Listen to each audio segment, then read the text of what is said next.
तू उसको शराब पिलाएगा, ये उसकी ताबीर है। वक्त गुजरता गया। वक्त जो होता है ना, वक्त ये खुद ब खुद लोगों की बेगुनाही साबित कर देता है। एक वक्त में ना प्रोपेगेंडा होता है तो हर आदमी प्रोपेगेंडे का शिकार होता है। फिर जब वक्त गुजरता जाता है तो खुद ब खुद वक्त का गुजरना कुछ चीजों का खुद ब खुद हाल बन जाता है। हजरत यूसुफ अला नबीना अलैहिस्सलातु सलाम को जब 12 साल बीत गए तो बादशाह ने, अजीज मिस्र ने ख्वाब देखा। उसने ख्वाब देखा कि 7 मोटी ताजी गायें दुबली पतली गाय को खा गई और 7 खुश्क बालियां हैं और 7 सरसब्ज़ो शादाब बालियां हैं। अपने वजीर से कहने लगा कोई ताबीर वाला बंदा मिले। उसने कहा कि एक बंदा है जिसकी ताबीरें बड़ी सच्ची हैं। कहा वो कौन? कहने लगे जनाब यूसुफ।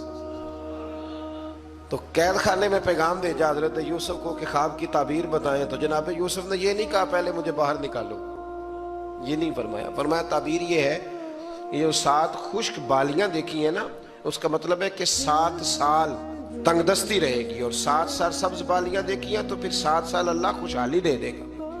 और फरमाया ये जो तुमने गायें देखी हैं मोटी ताजी वो खा गई।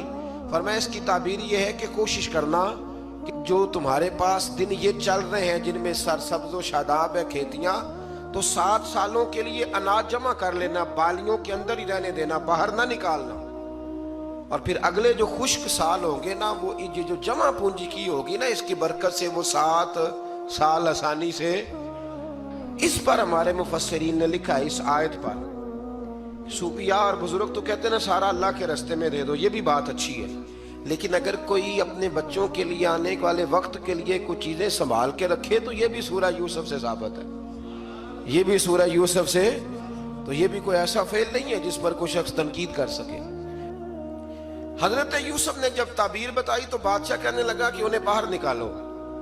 आप फरमाने लगे मैं नहीं निकलता। भाई आप क्यों नहीं निकलते? कहने लगे पहले ऐलान करके लोगों को बता के मैं बेकसूर हूं। वो जो तूने प्रोपेगेंडा किया ना, अपने अपने मुंह से ऐलान कर। उसने जनाब जुलैखा को बुलाया, उन औरतों को बुलाया।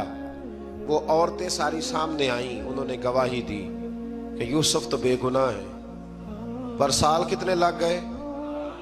अल्लाहु अकबर, 12 साल लग गए। यकीन करें कुछ लोगों को ये साबित करने में ना कि मैं ठीक हूं, जिंदगी बीत जाती है, और मैं तुम्हारा खैर का हूं, जिंदगी बीत जाती है।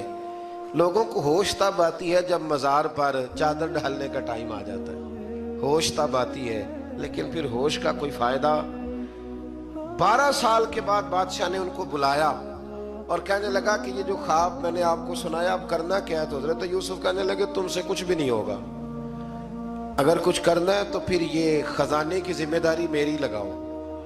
अगर कोई काबिल आदमी हो तो वो आगे बढ़ के बात कर सकता है। यहाँ हर बंदा ही आगे बढ़ के कहता है मुझे दे दो ड्यूटी, लेकिन काबिल हो तो वो आगे बढ़ के बात करे और समझे कि मेरे अलावा किसी के लिए मुश्किल है, तो फिर वो आगे बढ़े।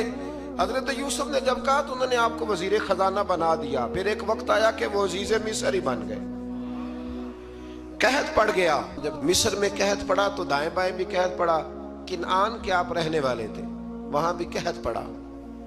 हजरत याकूब बेटे की याद में रो रो के तो आंखों की बिनाई चली गई। और यारो बाप भी बड़ा ही प्यार करता है, बड़ा ही प्यार करता है, बड़ा ही। पता है बाकी तुम्हें तोहफे देते हैं, बाकी तुमसे मोहब्बत करते हैं, तो बाप तो बेटे को अपनी जवानी दे देता है, अपनी जवानी अपने बेटे के नाम कर देता है। बाप भी बड़ा ही प्यार करता है। संगियो कोई नहीं तोल सकता। बच्चे ऐसे घूम रहे होते हैं ना अब्बा जी के सामने, तो उनका उठना बैठना चलना ही बड़ा प्यारा लगता है, का आना जाना ही बड़ा प्यारा लगता है। बाप का तो कद रोज ऊंचा होता है कि अल्लाह ने मुझे लाल अता फरमाए।